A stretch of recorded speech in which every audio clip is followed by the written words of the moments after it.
사람이라는 단어는 살다라는 동사와 알이라는 단어의 합성어입니다. 어떻게 살아갈지를 아는 존재가 사람입니다. 그래서 우리는 삶이라는 단어도 사용합니다. 한자에 인간에서 사람 인자는 둘이 기대어 있는 모양입니다. 즉 서로 기대며 함께 살아가는 공동체가 인간 공동체요 인간 세상이라 할 수 있습니다. 물론 인간은 하나님 앞에 단독적으로 서는 존재입니다. 그러나 동시에 인간은 홀로 사는 존재가 아닙니다. 하나님은 아담 혼자 있지 않겠습니다. 그의 배필을 또 창조해 주셨습니다. 하나님도 이 사실을 우리에게 끊임없이 가르쳐주고 계십니다. 가정을 만드셨고 또한 가족을 구성할 수 있도록 우리에게 축복을 주셨습니다. 또한 자녀의 축복, 또 우리의 후손들의 축복을 계속해서 부어주시고 있다는 것입니다. 국가를 세우셨으며 교회를 만드시고 공동체의 소중함에 대해 지속적으로 알려주십니다. 우리가 이 땅에 살아가면서 어떤 인간관계를 맺고 살아야 하는지도 깨우쳐 주십니다. 그리고 이것은 믿음의 사람들의 과제이기도 합니다.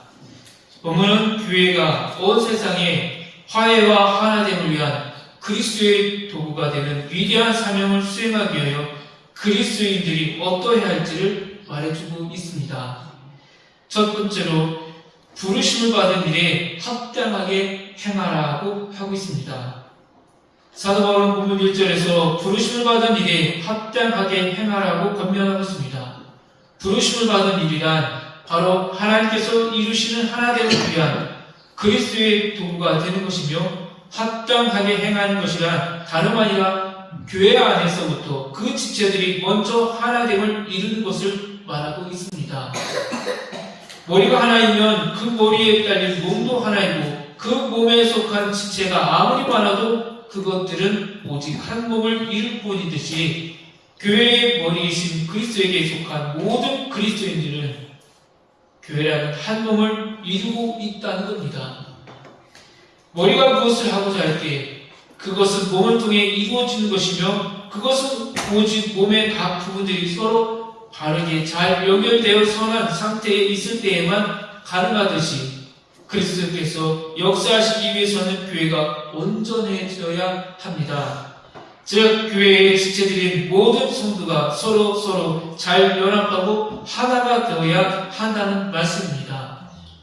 성령도 한 분이시고 우리 주 예수 그리스도도 한 분이시며 하나님도 한 분이시기에 우리가 모두 한 하나님을 아버지로 믿을 때 우리 모두는 하나 된다는 것입니다. 또한 우리가 부르심을 받은 소망도 하나이고 믿음도 하나이며 세례도 하나이기 때문입니다. 그리스도인들은 모두 함께 하늘의 부르심을 받은 거룩한 형제들이고 하나님 나라와 영광에 이르도록 부르심을 받은 자들이며 영원한 기업의 약속을 얻도록 부르심을 받은 자들입니다. 또한 거룩하게 하심으로 부르심을 받은 자들이며 그리스도의 고난에 부르심을 받은 자들입니다. 그리스도께서 받았던 이 고난에 우리도 똑같이 동참해야 될 의무가 있다는 것입니다. 우리는 모두 같은 구원의 소망, 부활의 소망, 영생의 소망을 가진 사람들입니다. 또 우리는 다 하나님의 아들을 믿는 것과 아는 일에 하나가 되어 온전한 사람을 이루어 그리스도의 장성한 분량이 충만한 데까지 이를 사람들이며 유대인이나 헬라인이나 종이나 자유인이나 할 것 없이 다 한 성령으로 세례를 받아 한 몸이 된 사람들입니다. 우리는 하나를 이루도록 창조되었고 다시 하나가 되도록 구원받았습니다. 예수께서 이 세상에 오시고 또 십자가에 달리신 것은 바로 우리로 하여금 하나 되게 하시기 위해서입니다. 그래서 예수께서는 십자가에 달리시기 전 하나님께 드린 그 긴 기도에서 줄곧 예수님과 아버지 하나님이 하나인 것 같이 우리가 하나 되게 해주시기를 간구하셨습니다. 이 기도 안에서는 미움, 시기, 질투, 이간질 모든 것 다 버리고 우리가 하나 되기를 원했다는 것입니다. 따라서 우리가 하나 되지 못하면 하나님의 창조 질서에 거스르는 것이며 하나님의 구원의 뜻에 반하는 것입니다. 둘째는 그리스도인들이 하나됨을 이루기 위하여 힘써 지켜야 할 덕목들입니다. 이제 왜 우리가 하나 되어야 하는지는 분명해졌지만 우리가 하나 될 수 있는 방법을 알지 못한다면 그저 하나 되어야 한다고 알기만 하는 것은 아무 소용이 없습니다. 본문 2절 3절 말씀은 교회가 하나 되는 길, 즉 그리스도인들이 하나됨을 이루기 위하여 힘써 지켜야 할 덕목들을 제시해주고 있습니다. 첫 번째로 겸손하라는 것입니다. 겸손은 많은 사람들이 기독교의 가장 뛰어난 덕목이라고까지 말해주고 있는 것입니다. 물론 기독교 신앙에 있어서 최고의 덕목은 뭐니 해도 많은 사람들이 사랑이라고 말할 것입니다. 사도 바울도 고린도전서에서 믿음, 소망, 사랑 이 세 가지는 항상 있을 것인데 그 중에 제일은 사랑이라고 했습니다. 그러나 겸손은 사랑과 더불어 가장 중요한 기독교의 덕목이라고 해서 크게 잘못된 것이 없으리라고 봅니다. 왜냐하면 하나님 앞에서 자기의 죄인됨을 깨달은 사람만이 그리고 죄인인 자신을 하나님의 아들마저도 아끼지 않으시며 용서하시고 구원하시는 하나님의 사랑을 깨달은 사람만이 그래서 하나님 앞에서 철저히 낮아진 사람만이 진정 남을 사랑할 수 있을 것이기 때문입니다. 즉 겸손이 사랑을 가르게 하는 것이기 때문입니다. 겸손함이 없는 사람과 선행은 상대방을 불쾌하게 만들며 자존심을 상하게 할 수 있습니다. 겸손이 결여될 때 사람은 그 빛을 잃게 되며 겸손이 함께할 때 사람은 더욱 빛나게 되는 것입니다. 이런 의미에서 겸손은 진정 그리스도인의 최대의 미덕이라고 할 수 있습니다. 그러나 겸손은 쉬운 것이 아닙니다. 쉬운 것이 아니기에 겸손은 더욱 아름다운 것입니다. 겸손해 보이기는 쉬워도 진정 겸손하기란 매우 힘듭니다. 진정 겸손해지는 가장 확실한 길은 나의 죄인됨을 향해 쉽지 않고 눈을 뜨고 있으며 오직 하나님의 은혜만을 향해 감사의 시선을 고정시키는 것입니다. 그리고 이렇게 겸손을 깨닫는 순간이 인간이 진정 아름답게 보이기 시작하는 순간입니다. 겸손은 자랑하지 않는 것입니다. 겸손은 자랑할 줄을 모르는 것입니다. 속으로 자랑하고 싶은데 억지로 참는 것이 아니라 진실로 자랑할 것이 없다고 느낄 만큼 스스로에 대하여 엄격하게 냉철한 비판력을 지니는 것을 말합니다. 겸손 속에 들어올 수 있는 유일한 자랑은 하나님 자랑이며 다른 사람 자랑입니다. 겸손한 사람은 자기를 자랑하지 않는 대신 다른 사람을 칭찬할 줄 아는 사람입니다. 그렇기 때문에 겸손은 아무에게도 상처를 주지 않습니다.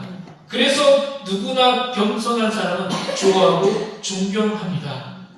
그러나 교만한 사람은 꼭 자기 자랑을 하게 되어 있습니다. 무슨 일을 하든지 자기가 했던 일들을 늘 앞서서 이야기합니다. 내가 했던 일이 이것이다. 나처럼 해다. 계속해서 요구를 합니다. 왜냐하면 자랑은 자신을 높이려는 것이고 그것은 상대적으로 남을 낮추는 것이기에 듣는 사람이 유쾌할 리가 없기 때문입니다.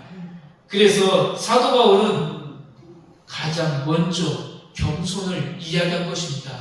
하나 되기 위해서 우리는 더욱더 겸손한 성도가 되셔야 합니다.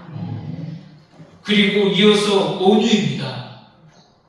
그리스도인들이 하나됨을 이루기 위하여 힘써 지켜야 할 덕목이 온유라고 했습니다. 온유는 겸손과 짝을 이룹니다. 온유한 사람은 언제나 손해만 볼 것 같지만 온유는 진정한 승리의 힘입니다. 예수님께서도 그래서 온유한 자는 복이 있나니 그들이 땅을 기업으로 받을 것이라고 말씀하셨습니다. 그런데 온유는 무작정 유학에 빠지고 화낼 줄 모르는 것을 가리키는 것이 아닙니다. 온유란 말의 본래 언어적 의미는 중용입니다. 즉, 양 극단 사이의 중간을 의미합니다. 과도한 격분과 전혀 분노함이 없음 사이의 중간을 말합니다. 그러나 이 중용은 단순히 사실적 의미의 중간을 뜻하는 것은 아닙니다.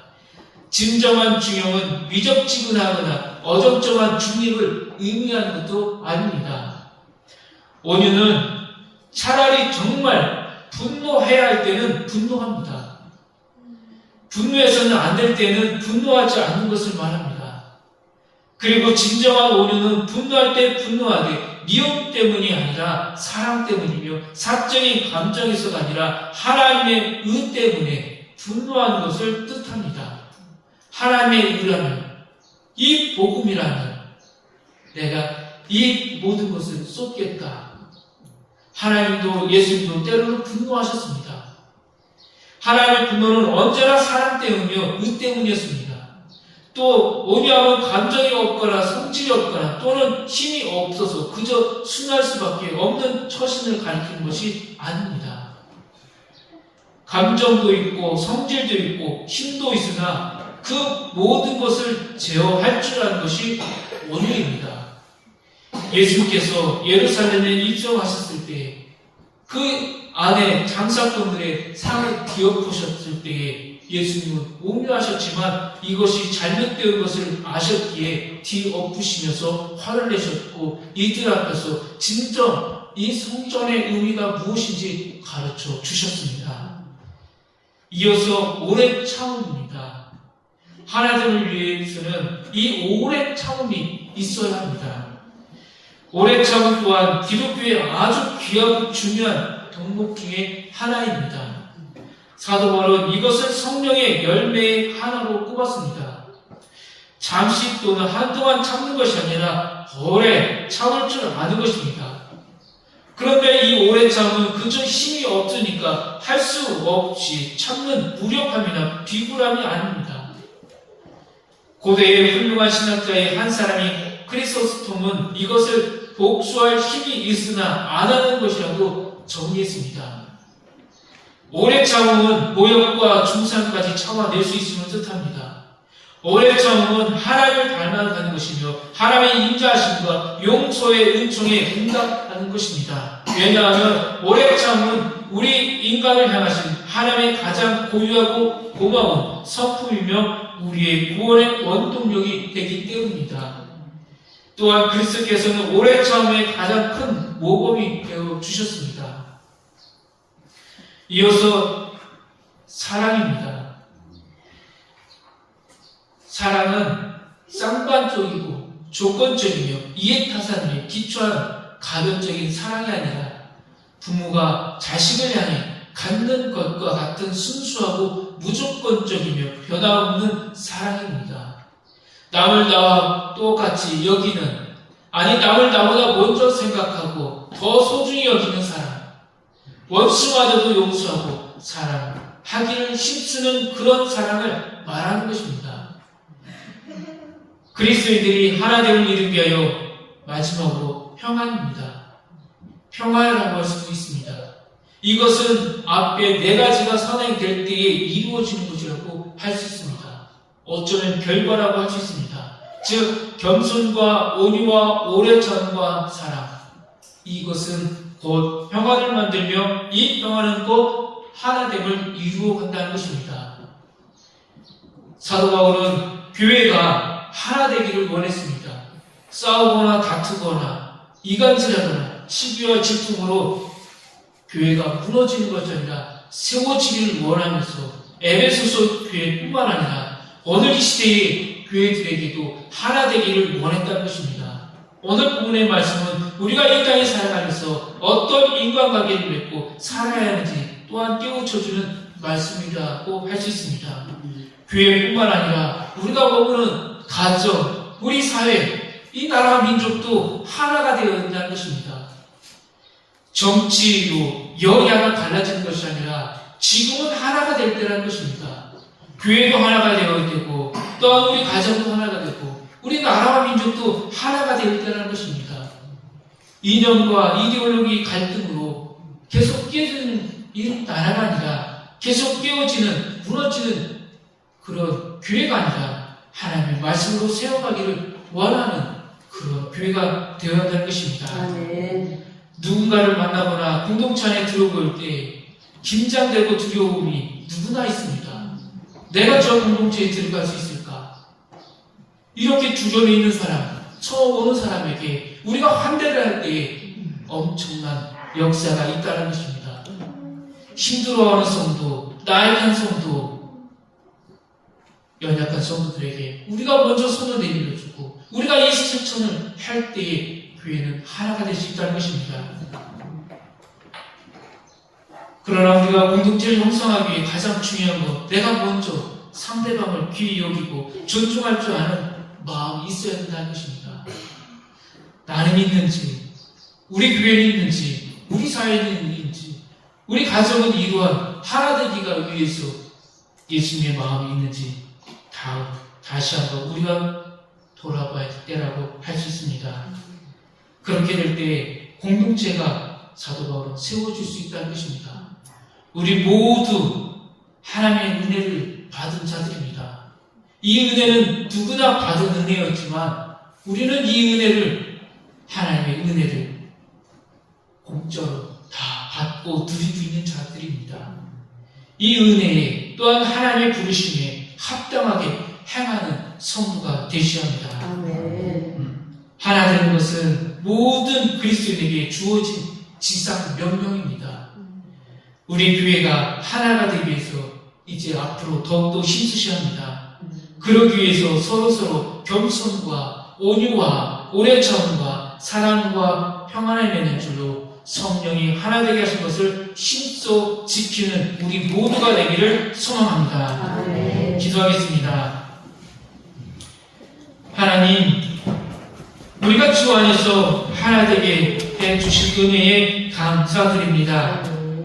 하나님의 부르심에 합당하게 서로의 허물을 바라보기보다 서로가 복음을 위해 어떻게든 서로 이해하고 포용하는 공동체가 되게 하여 주옵소서. 예수님의 사랑을 실천하는 공동체, 예수님 안에서 하나, 성령 안에서 하나로 하나님의 뜻을 이루어가는 오각교회가 되게 하여 주옵소서. 아버지 하나님, 유월을 맞이하면서 우리가 이 나라 민족을 다시 한번 돌아봅니다.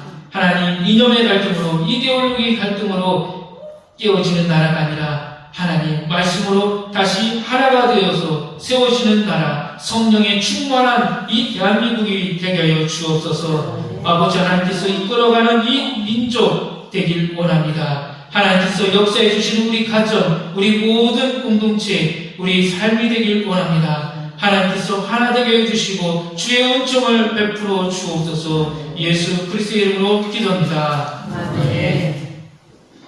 찬송가 452장 함께 찬송을 부를 때 하나님께 공헌 올려드리도록 하겠습니다.